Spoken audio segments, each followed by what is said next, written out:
saying right now that the distance control, that's for me is the biggest thing on the karate and the footwork. I don't see many of the UFC fighters or any fighter doing actual footworks, not necessarily in the karate, like even boxing footwork, even like usually they just walk and fight.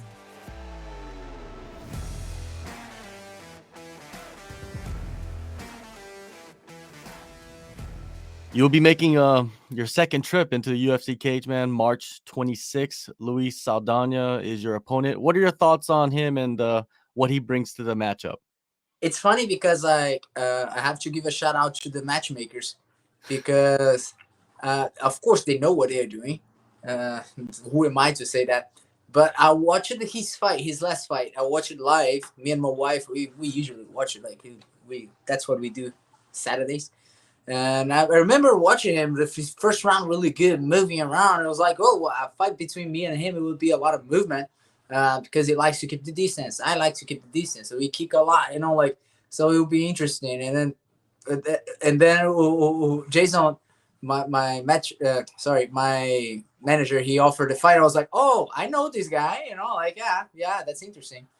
All right, and when you look at the striking, right, that's probably something that you really dissect. What separates you from him? He's a little bit longer. He's a little bit taller, but I believe I can. He likes to be in the long distance, but I believe because of the karate, I can control the distance a little bit better. I have a little bit better of notion of where is close, what is far, what is that inch in between. I think that's pretty much. But he moves, he kicks, he punches. He likes to counterattack a lot, and I think we are pretty similar on that. I think that distance control, it's what's gonna be the key for the fight. Also, probably speed as well, right? Yeah, he's pretty fast. He's pretty fast. But like, yes, I believe I have a little bit more footwork too because of the karate, of the in and out, and that might look a little bit faster than. The karate background, and having that base, how effective has it been for you, in the early parts of your career, mostly when you're trying to put everything together, what I mean? Because MMA is mixed martial arts, so you have to have every component, but having that karate base, it helps you a lot, right? Especially when the fight starts on the feet. Yeah, definitely helps me a lot. But there is good and bad things on that. We have bad habits too that I've been fighting against my whole career, and I believe that we are getting to a point right now that okay, I'm starting to understand where is how to separate the good part from the bad part. Because as anything in life, that is a good and a bad part, and in karate, there is a lot of things. For example, quick example, we tend to punch and stop because that's how I grew up. I grew up in karate competition that it's a score, right? You do one score, boom, the referee stops. So then we don't follow through too much with the punches. So that's what you're gonna see even Lyoto doing a lot. I'm doing a lot. We punch, boom, and then move. We instead of okay, punch. Sometimes I rock the guy and I have to rush you on it. And just a quick example on it. But the karate is everything, right? That's what defines me. I was saying right now that the distance control, that's for me is the biggest thing on the karate and the footwork. I don't see many of the UFC fighters or any fighter doing actual footworks, not necessarily in the karate, like even boxing footwork, even like usually they just walk and fight. And that's a little criticism of myself on this because I think the footwork can open a hand fan of opportunities. I wanted to go back to 2016 when you were still a teenager and you made your pro debut. Uh, you lost your first fight as a professional. It was a decision loss. Take us back to that experience and what did you learn most from that fight? Oh, thank you very much for bringing me back there. So I went right away. Uh, Actually, I didn't know what to expect, right? Of course, like I didn't. I grew up watching Lyoto, and I wanted to do that, but I didn't know what to look for. And at the time, I was studying civil engineering, so I had the something to go back to. So I was like, let's see what is it. So I went there, fought 5 rounds. I got out wrestled. I was like, okay, I lost. I didn't like that, but I kind of enjoy every second inside. let me give it another try, Then my second fight, it started not too good and ended up getting a submission. And when you get the W, you're like, oh, I like to win. And then you do the third one, and like it kind of builds you up. Like, okay, compete, it's nice, but win is pretty good. So that I actually, to be honest, I think losing that fight, it's what made me go to where I want, to where I am. I'm sorry, losing that fight is what made me go to next fight. What I mean? Because that first fight, that the feeling of, maybe if I won that fight, I would be like, that's nice, but I have a safer thing to do.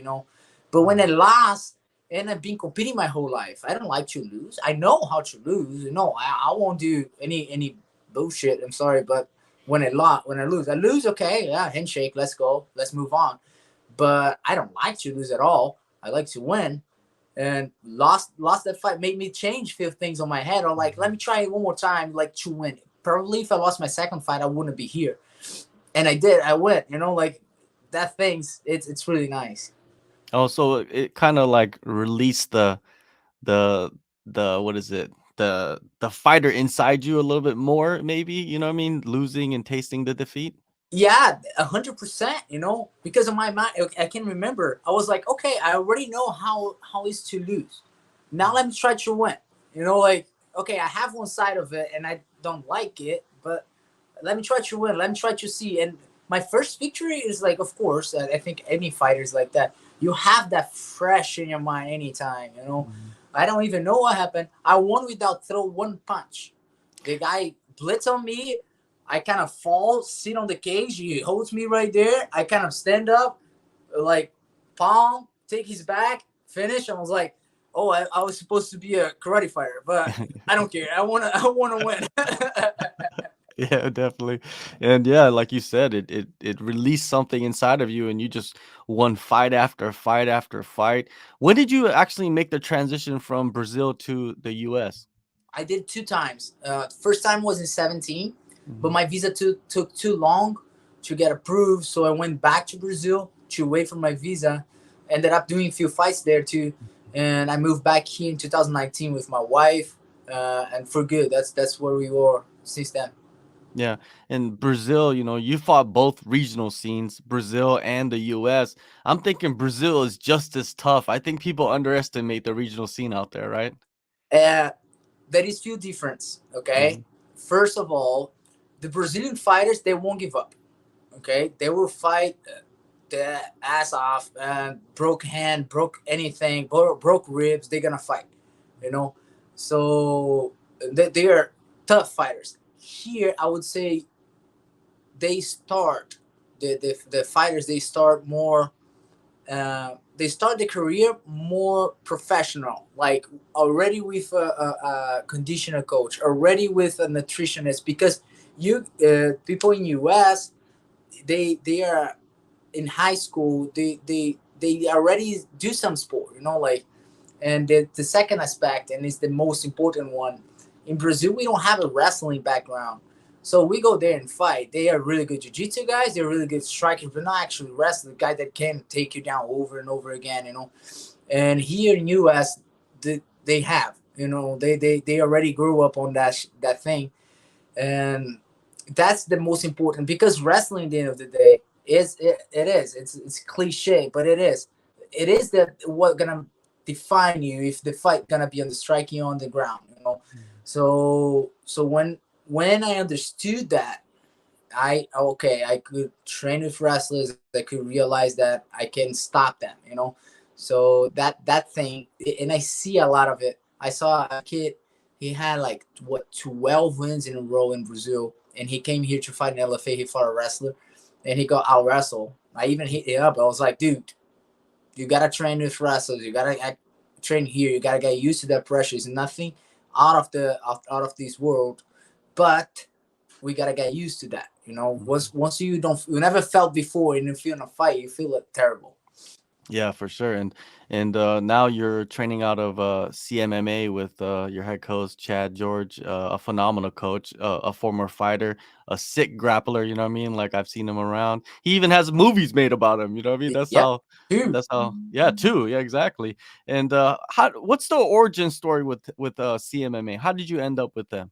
It's funny. I'm a guy that I always go by myself. You know, like I have Lyoto on my background, and it's amazing. But I always trying to find better spots for me. You know, I already trained the Kings, I already trained the Black House, and I hear about CMMA in 2017 when I was here at the first time. But I was training the Kings, and I was like, yeah, you know, uh, the timing kind of didn't match. So when I came back, I was actually leaving like 8 minutes from CMMA, and I was looking for a place to train. Uh, so I met a guy in 2017 called name is Mario Israel. Even fought a few times. He fought in Jungle Fight in Brazil. So he already mentioned before about it. I had good friend, two good friends that mentioned before. I was like, you know what? Remember now. So and then I was like, okay, I had that in mind, and I was cornering Weber Almeida on Bellator, and I met a really good friend uh, that is coaching on CMMA now, and I was like, you know what, I want to go there. Can I? And he's like, yes. So I showed up in a sparring day, and I got hooked up. Like that was love in the like first time, Mm, because Chad is a phenomenal coach. He's getting a problem right now because he's getting a lot of fighters, a lot of big fights, and he's just won. But it's a good problem to have for a coach, and he's even have a structure for other coaches. He not only builds the fighters, he also builds others coaches to whenever he cannot be there. You know, so all of us we kind of can have the same style of yeah. coaching, you know. So and the room just get bigger and better. It's something special. Nobody, nowhere. I'm training the maybe in the best gyms in the world. Nowhere is like we are. You know, like there is really good gyms in the world, but like the kind of the environment, the team. You know, everybody's got everybody's back, and it's phenomenal. Yeah, and also he's about the same size as you, so it's Yeah, you a little know, bit yeah, a little between. bit. He's Yeah. let me. Alright. And do you train anywhere else besides CMMA? I train as Shinzo and Machida, but Okay. pretty much everything it's on CMMA. Like the MMA part, it is in CMMA. All right. And like with training partners, you got a couple guys that I've talked to from that gym. Victor Henry trains there from time to time, and forgot the flyweight that fights for LFA right now. Oh man. Maybe Cody Yeah, Davis. Cody Davis. Yeah, Cody Davis. I talked to him. Don't talk with these people, you know. Like Cody, you know, we kind of just joking. We love it.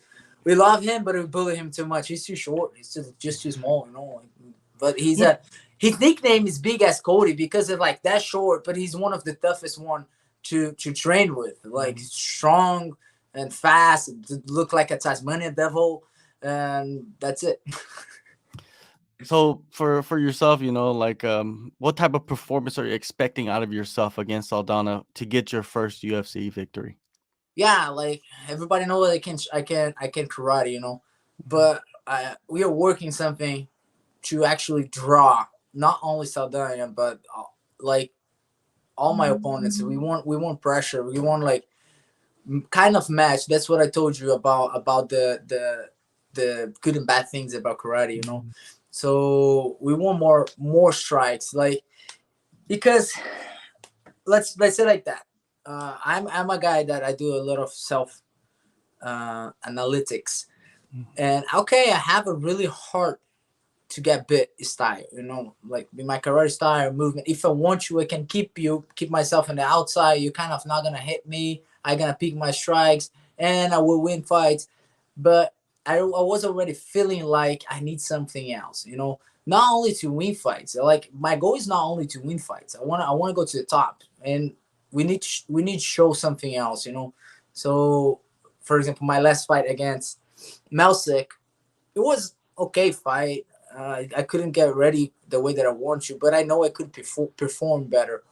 We kind of slowed down the fight because we had 6 days, but the fight happened the way that we wanted to, but because of a little bit more volume that I didn't throw, I lost the fight. So we made a few changes since then that I was feeling before, because in the UFC, again, as I said, it's not about winning fights. You gotta perform. You gotta put a show on, and that's what we were looking for. Like expose a little bit myself, maybe get hit a little bit more, but that is what it is. If you want a big prize, you have to bet a big money. Definitely. And what have you made any like changes to like even like the training camp ahead of this fight that is different from before? No, maybe Mm. yes and no. Like I still train with the same guys, same way. Mm. We just think every time I fight pass, we sit down and talk about it. What we can do better, what we can do worse. I'm a guy that I study a lot, so I'm like, okay, I try. Even with Lyoto, we in touch the whole time, and we are like, we have the same problem. The guys don't try to hit us like big as before. For Lyoto was easy in the beginning because nobody saw it, and he could pick the strikes and knock people out. Yeah. Right now, you don't see guys running after me, because if they do, okay, perfect, that's what I want. But they're not doing so. We gotta expose ourselves a little bit more, put our face out there a little bit more. So me and Lyoto, we talk a lot about this, and we talk, we record videos, we watch, we go back, we try, like we try and make mistakes and fix, and we're finding a good balance on mixing up the karate with the aggression that we need to get more wins, more performers. It's almost like a game of baiting them to do what you want them to do so you can attack. Yes, also this, but also Mm. is just going after them, Mm. because watch my fights. I usually sit back there and wait. Lyoto usually sit back there and wait. What happened if they don't come? Like watch Lyoto's last what three fights now, because Ryan Mhm. Bader, I'll wrestle him, but before, like against Musashi, against few days before too, they're not coming. Like, so we have to have a plan for what if they don't come. If they come, we do our game, and that's perfect. Mm. That's what we want. But what if they don't come? We have to have weapons for it, and we didn't have it. Well, I'm excited to see what you can do with these weapons. March 26th, UFC Columbus. You're going to be in front of fans, which is going to be great. Thank you, Bruno, so much for the time, and good luck on the fight. And yeah, we'll be watching. Thank you. Thank you. Keep your eyes on it. I hope I can do a big show. That's what we are looking for. More than just win. We want to perform. So we want to go take the game to another level. Thank you very much for the opportunity too.